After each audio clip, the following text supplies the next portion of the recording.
காஞ்சிபுரம் மற்றும் அதன் சுற்றுவட்டார பகுதிகளில் அதிகாலை முதலே கனமழை வெளுத்து வாங்கி வருகிறது. அந்த காட்சிகளை பார்க்கலாம்.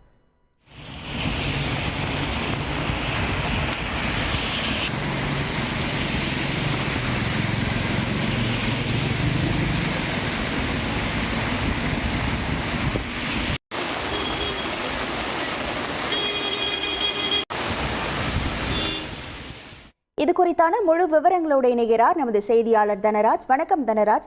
தற்போது காஞ்சிபுரம் மாவட்டத்தில் எந்தெந்த பகுதிகளில் கனமழையானது பெய்து வருகிறது? முழு விவரங்கள்.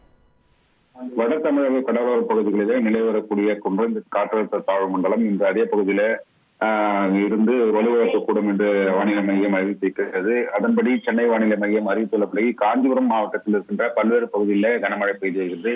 குறிப்பாக காஞ்சிபுரம் மாநகராட்சி பகுதிகள் கோரிக்கை, செவிலிமேடு, நத்தப்பேட்டை, பெரியார் நகர், வாலாஜாபாத் மற்றும் மாகரல், தாமல், பாலிச்செட்டி சத்திரம், பரந்தூர் உள்ளிட்ட பல்வேறு பகுதிகளிலே அதிகாலை முதலே லேசான சாரல் மழை பெய்து வந்த நிலையில தற்போது கனமழை வெளுத்து வாங்கி வருகிறது. குறிப்பாக 10 மாவட்டங்களில் இந்த கனமழை பெய்யும் என சென்னை வானிலை மையம் காலை 10 மணி வரை பெய்யும் என அறிவித்திருக்கக்கூடிய நிலையில தற்போது இந்த பகுதியிலே காஞ்சிபுரம் பகுதியிலே கனமழை பெய்து வரக்கூடிய நிலையில பல்வேறு பணிகளுக்கு செல்லும் வாகன ஓட்டிகளும் பொதுமக்களும் தங்களின் இயல்பு வாழ்க்கை பாதிக்கப்பட்டுள்ளதால் பெரும் அவதி அடைந்து வருகின்றனர். உங்கள் விவரங்களுக்கு நன்றி தனராஜ்.